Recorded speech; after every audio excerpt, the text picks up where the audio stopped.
날씨가 참 더워졌죠. 33도까지 오늘 올라간다고 하더라고요. 쭉 보니까 저는 우리 교회가 가장 시원한 것 같습니다. 여러분들 참 잘 오셨습니다. 오늘이 벌써 7월 3일이죠. 우리가 하루하루 바쁘게 살다 보니까 어느덧 2022년도의 반이 훌쩍 지나가 버렸습니다. 여러분들은 지난 시간 어떻게 보내셨습니까? 즐거웠던 일도 있었고 슬펐던 일도 있었고 후회했던 시간도 그리고 힘들었던 시간도 있었을 것입니다. 그러나 우리가 잊지 말아야 할 것은 시간은 참 빠르다라는 것이죠. 우리가 어렸을 때는 젊음이 영원할 것 같았는데 눈 깜빡할 사이에 이렇게 될지 누가 알았겠습니까? 인생의 후반기에 접어든 저는 이런 기도를 주님께 드립니다. 주님, 제가 이 땅에서의 남은 시간을 어떻게 보냈으면 좋겠습니까? 그때마다 하나님이 주시는 마음은 무엇이었냐면 하나님의 뜻에 순종하는 시간으로 한번 채워보렴. 주님께서 은혜로 가득한 시간을 너에게 허락해 주실 거야 라고 말씀합니다. 바라기는 저뿐만 아니라 여러분들의 남은 인생의 시간들도 하나님의 은혜로 차곡차곡 채워졌으면 좋겠습니다. 또한 지금 이 시간도 우리를 사랑하시는 주님의 귀한 음성 듣는 소중한 시간으로 기억되기를 간절히 바라고 축복합니다. 제가 최근에 어머니에게 유튜브 설교 주소를 알려드렸거든요.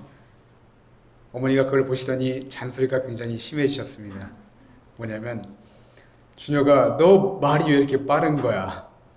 제발 좀 천천히 해라. 우리 홍열 목사님처럼 천천히 차근차근 하면 얼마나 좋으니? 라고 볼 때마다 한마디씩 하십니다. 네.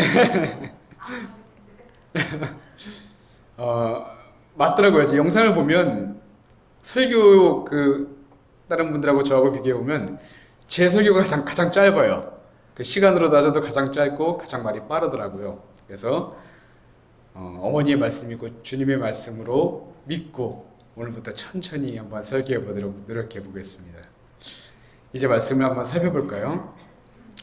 예수님께서 공생애를 시작하시고 처음 제자들을 부르셨을 때 이렇게 말씀하셨습니다. 나를 따라오너라. 내가 너희를 사람을 낚는 어부가 되게 하리라 말씀하셨죠. 그리고 부활하시고 승천하시기 바로 전 마지막으로 제자들에게 이렇게 말씀하셨습니다. 너희는 가서 모든 민족을 제자로 삼아 아버지와 아들과 성령의 이름으로 세례를 베풀고 내가 너희에게 분부한 모든 것을 가르쳐 지키게 하라. 볼지어다 내가 세상 끝날까지 너희와 항상 함께 있으리라 말씀하셨습니다. 이처럼 예수님께서 제자들을 부르실 때 가장 처음으로 하셨던 말씀과 가장 마지막에 하셨던 말씀에는 공통적으로 주님께서 우리를 부르신 목적이 드러납니다. 그것은 제자가 되어 날마다 주님을 따라가고 주님의 일을 감당하며 주님의 뜻에 순종하는 것, 그리고 무엇보다 모든 사람에게 복음을 전하는 전도자의 사명을 감당해야 할 것을 우리에게 말씀해 주셨던 것입니다.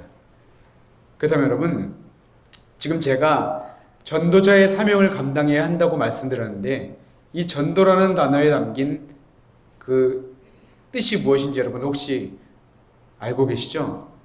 이 전도란 전할 전자에 길 도자, 즉 나아갈 길을 전해준다라는 뜻으로 요한복음 20장 31절을 보면 우리가 무엇을 전해야 하는지를 분명히 말씀합니다. 제가 읽어드리겠습니다. 예수께서 하나님의 아들 그리스도이심을 믿게 하려 함이요 또 너희로 믿고 그 이름을 힘입어 생명을 얻게 하려 함이니라. 아멘. 아까 주미 찬양 하실 때 전사님이 멘트 하셨을 때 이 구절을 인용하셨던 것 같더라고요. 이처럼 전도는 한 영혼에게 하나님의 뜻을 전함으로 예수께서 그리스도이심을 믿게 하고 그 이름을 힘입어 생명을 얻게 하는 것, 바로 이것이 전도의 참된 의미라고 할 수가 있는 것입니다. 그런데 말이죠, 우리 주변을 둘러보면 안타깝게도 전도를 그저 사람을 교회에 데려다 놓으면 그만이다 라고 생각하는 교회들이 심심찮게 우리는 발견하게 됩니다. 더 나아가 전도라는 명목하에 어떻게든 세속적인 방법으로 양적 성장을 꾀하는 교회들도 우리는 발견하게 되죠. 한 예를 들어보면 서울의 한 대형교회에서 전도대회를 개최했는데 가장 많은 사람을 교회에 등록시킨 사람에게 고가의 상품을 걸었는데 경차였습니다. 경차를 선물로 걸었더라고요. 어떤 교회는 알바 사이트에 주일 예배에 참석하면 5,000원을 줍니다 라는 광고를 내기도 했었고요. 어떤 교회는 청년들의 나이, 직업, 그런 것 사진이 그려져 있는, 적혀 있는 브로셔를 제작해서 여자친구 있어? 남자친구 있어? 소개팅 해볼래? 이렇게 소개팅을 명목으로 전도를 시도했다가 이웃 교회들로부터 문매를 맞기도 했었죠. 이처럼 경품이 탐나거나 전도왕이라는 타이틀을 얻기 위해서 하는 전도는 결코 순수한 전도라고 할 수 없겠죠. 또한 세상 것을 통해 사람을 모으려는 모습 또한 성경이 말하는 전도의 방법과는 같을 수가 없을 것입니다. 그저 하나님께서 우리를 구원해 주신 십자가의 은혜에 감격하여 비친 마음으로 복음을 전하고 그렇게 잃은 양 하나가 하나님의 은혜로 이 교회 자리에 앉게 되었다면 그를 위해서 기쁜 마음으로 돕고 교제하고 그리고 믿음의 사람이 될 수 있도록 끊임없이 기도해 주는 것, 이것이 바로 전도의 참 의미라고 할 수가 있는 것입니다. 오늘 우리에게 주시는 누가복음 10장의 말씀도 전도하고는 결코 떼어놓을 수 없는 말씀인데요. 누가복음 9장에서 예수님은 12제자를 파송한 데 이어서 10장에서는 또다시 70인의 전도자를 세우시게 되죠. 2절에서 예수님은 먼저 추수할 것은 많은데 일꾼이 적다라고 말씀하신 후에 갈지어다 라고 말씀합니다. 그리고서는 내가 너희를 보냄이 어린 양을 이리 가운데로 보냄이 같다라는 말씀을 덧붙이시게 되죠. 여기서 말하는 어린 양은 제자들을 가리키고 이리 때는 세상을 가리킵니다. 즉 제자들이 세상에 나가 복음을 전하는 것은 어린 양이 이리 가운데 있는 것처럼 단단한 각오를 필요로 해야 한다는 것을 말씀하는 것입니다. 그런데 이어지는 예수님의 말씀을 보면 우리의 상식으로는 도저히 이해할 수 없는 말씀을 하시는 것 아닙니까? 4절인데요. 전대나 배낭이나 신발을 가지지 말며 길에서 아무에게도 무난하지 말며. 여러분, 저는 여기서 이런 생각이 들었습니다. 예수님께서 전도자들이 이리 가운데로 던져지는 양처럼 걱정이 되셨다면 이리를 때려잡을 무기도 좀 주셔야 하고 돈도 좀 넉넉하게 주시고 먹을 것도 좀 많이 채워주시면 어떨까? 그런 것들을 좀 채워주셔야 되는 건 아닌가? 가져가라고 오히려 더 넣어주셔야 되는 것은 아닌가? 그런데 예수님은 돈도 가져가지 말라 하시고 생필품들을 담은 배낭도 가져가지 말라 하시고 신발도 가져가지 말라 하시고 심지어 평행본문인 마가복음 6장 9절을 보면 여벌옷조차 가져가지 말라고 말씀합니다. 팔레스타인의 기후는 낮은 뜨겁고 밤에는 굉장히 춥기 때문에 사람들은 외출할 때 꼭 외투를 챙겨야만 했습니다. 혹여나 밤에 노숙을 하게 된다면 그 외투를 바닥에 깔고 몸을 전체 감싸서 체온을 보호해야 했기 때문이었죠. 그러니까 이 옷은 단순한 의복이 아니라 주거의 개념도 포함한 것이었고 생명을 유지하기 위해서는 꼭 지녀야만 했던 물건이었습니다. 그런데 예수님은 그것도 가져가지 말고 그냥 맨몸으로 가라 말씀하시는 겁니다. 여러분, 이해가 되십니까? 지금 예수님이 가져가지 말라는 것들이 무엇입니까? 먹을 것, 입을 것, 거주할 것, 생명을 보호하기 위한 것. 이것은 바로 우리가 사는 데 있어서 꼭 필요한 것들이고 당시 여행객들이 챙겨야 할 필수 품목들이었습니다. 그런데 예수님은 이 막중한 사명을 맡기시면서 왜 이런 것들은 가져가지 말라라고 말씀하는 것일까요? 예수님의 의도가 과연 무엇이었을까요? 예수님은 오늘 말씀을 통해 제자들에게 이것을 전하고 싶으셨던 것입니다. 복음을 전하는 것을 최우선의 삶의 목표로 두어라. 그 밖의 것들에 마음을 빼앗기지 말아라 라는 것입니다. 다시 말해 의식주에만 삶의 목적을 두고 그것에만 온 신경을 쓰고 살아간다면 어느덧 전도자의 삶은 뒷전으로 미뤄질 것을 주님은 아셨기 때문이었습니다. 이와 더불어 아무것도 가져가지 말라는 예수님의 말씀은 염려하지 말라는 이중적인 의미도 담겨져 있습니다. 의식주에 대한 모든 것, 심지어 생명까지도 내 손안에 있다. 내가 너희의 삶을 책임질 거야. 그러니까 염려하지 말고 오직 날 의지하렴. 예수님께서 제자들에게 말씀하시고 싶으셨던 것이, 그리고 지금 우리에게 말씀하고 싶으셨던 것이 바로 이것이었던 것이죠.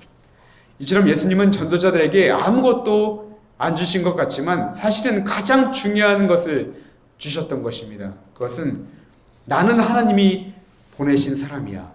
하나님이 나와 함께 하셔. 그러니 무엇이 두려우랴. 주님께서는 전도자들에게 이러한 믿음과 용기를 심어 주셨던 것이었습니다. 그렇게 제자들은 하나님께서 나를 보내시고 나와 함께 하시고 능력으로 덧입혀 주셨다는 그 믿음, 온전히 하나님을 의지하는 믿음으로 담대히 세상으로 나아가게 되죠. 그들은 이제 자기가 가진 돈, 능력, 지혜, 사람, 그 어느 것도 의지하지 않았습니다. 그래서 사람들이 자신을 어떻게 대접하든 상관이 없는 거예요. 영접하면 영접하는 대로, 영접하지 아니하면 영접하지 아니하는 대로 오직 하나님만 의지하고 걸어갈 수 있었던 것입니다. 다시 말씀으로 돌아가면 그 결과가 17절에 기록되어 있죠. 우리가 함께 읽어볼까요? 70인이 기뻐 돌아와 이르되 주여 주의 이름이면 귀신들도 우리에게 항복하더이다. 아멘.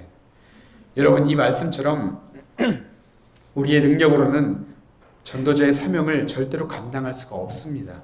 하지만 주님의 이름으로, 그리고 주님이 함께 하시면 가능함을 믿는 저와 여러분 되시기를 바랍니다. 세상의 모든 악한 세력 앞에서 승리하고 하나님의 뜻을 전하는 저와 여러분이 되기를 주님의 이름으로 축복합니다. 우리에게 주시는 또 다른 메시지가 있어서 함께 나누고 마칠까 합니다. 1절 말씀을 유심히 보면 두 개의 숫자가 나오죠. 70과 둘씩이라는 숫자입니다. 먼저 예수께서 70인을 세우셔서 친히 가시라는 각 동네와 각 지역으로 둘씩 앞서 보내셨다라고 말씀하는데, 왜 예수님은 70명이라는 수에 맞춰서 제자를 세우셨던 것일까요? 성경이 말하는 70이란 완전수로서 세상 모든 사람을 여러 분야에서 주님의 뜻을 이루도록 보내셨다라는 뜻이 담겨져 있는 것입니다. 저 같은 사람은 교회와 성도들과 세상을 섬기는 일로, 어떤 분은 사업과 직장의 일로, 어떤 분은 교사로, 어떤 분은 가정주부로, 어떤 분은 성악가로, 어떤 분은 언어치료사로 각자의 자리에서 주님의 뜻을 이루기 위하여 일하도록 보내셨다는 것이죠. 그러니까 지금 여러분의 삶의 자리가 전도자로서의 사명을 감당해야 하는 장소라고 말하는 것입니다. 또한 둘씩 짝을 지어 보냈다는 것은 공동체를 뜻하는 것이기도 합니다. 예수를 따라가는 제자로서의 삶은 굉장히 힘들고 고됩니다. 그래서 가족 공동체, 교회 공동체, 크게는 믿음의 공동체를 이루어서 서로 끌어주고 밀어주며 기도해주면서 나아가야 한다는 말씀입니다. 그렇다면 우리가 각자의 자리에서, 그리고 우리 공동체가 함께 전해야 하는 것은 무엇일까요? 갈라디아서 6장 14절에서 바울이 이렇게 말하죠. 내게는 우리 주 예수 그리스도의 십자가 외에는 결코 자랑할 것이 없으니 그리스도로 말미암아 세상이 나를 대하여 십자가에 못 박히고 내가 또한 세상을 대하여 그러하니라. 고린도전서 2장 2절에서도 이렇게 말씀하죠. 내가 너희 중에서 예수 그리스도와 그의 십자가에 못 박히신 것 외에는 아무것도 알지 아니하기로 작정하였음이라. 사도 바울은 평생 예수 그리스도의 십자가만 자랑하고 그분의 사랑과 용서만 전했습니다. 바울이 전한 복음은 예수님께서 우리를 위해 죽으셨다는 것, 그것 하나뿐이었던 것이죠. 여러분, 바울과 같이 초기의 기독교인들의 전도는 아주 단순하지만 아주 명확했습니다. 그들은 그저 비기독교인 사람들과도 쉽게 어울리며 친해졌고 일하면서 여러 사람들과 함께 단순한 일상의 대화를 나눌 뿐이었습니다. 그저 하나님의 말씀에 따라 항상 올바르게 살아가고 정직하게 살아가고 사랑을 전하고 믿지 않던 믿는 자든 모두에게 평등하게 대했다고 하죠. 비기독교인들은 여기에서 깊은 인상을 받고 기독교인들의 모임에 흥미를 가지게 되었을 때에야 기독교인들은 그제서야 이들을 자신들의 모임, 즉 예배에 초대했습니다. 그렇다고 해서 그 당시 예배가 체계적인 것도 아니었습니다.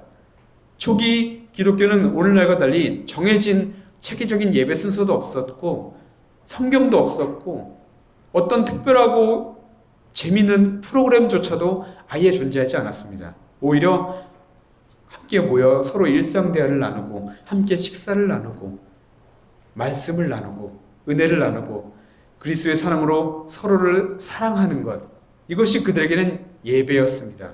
다시 말해 그들에게 예배는 종교가 아니라 삶 자체였다는 것이죠. 사랑하는 여러분, 우리도 마찬가지입니다. 우리가 전할 것은 하나, 그저 사랑하는 것이라고 이야기하는 것이죠. 각자의 자리에서 우리가 받은 예수님의 사랑을 가지고 이웃에게 그 사랑을 전하는 것입니다. 예수님이 왜 이 땅에 오셨고 왜 십자가에 죽으셔야만 했는지 그분의 사랑을 우리의 입술로, 우리의 몸짓으로, 우리의 삶으로 전하는 것입니다. 그렇게 한 영혼이 교회로 인도되었을 때 그 사람에게도 성령님이 함께 하시도록 주님의 은혜가 임하도록 그저 옆에서 끊임없이 기도해주고 격려해주고 말씀을 나누는 것, 바로 이것이 전도이고 앞으로 우리가 살아갈 모습임을 기억하시기 바랍니다. 이제 말씀을 마치려고 합니다. 주님께서 오늘 말씀을 통해 우리에게 이런 메시지를 주셨습니다. 내가 너를 보내노라. 두려워 말라. 내가 너와 함께 할 거야. 이 말씀 의지하여 나아갈 때 오늘 제자들의 고백처럼 우리가 주의 이름으로 귀신들까지 복종시켰다는 감격과 감사가 우리의 고백이 되어지고 사랑을 전하며 살아가는 여러분의 삶이 잃어버린 한 영혼이 돌아오는 기쁨의 순간들로 가득하기를 주님의 이름으로 축복합니다. 아멘. 기도하겠습니다.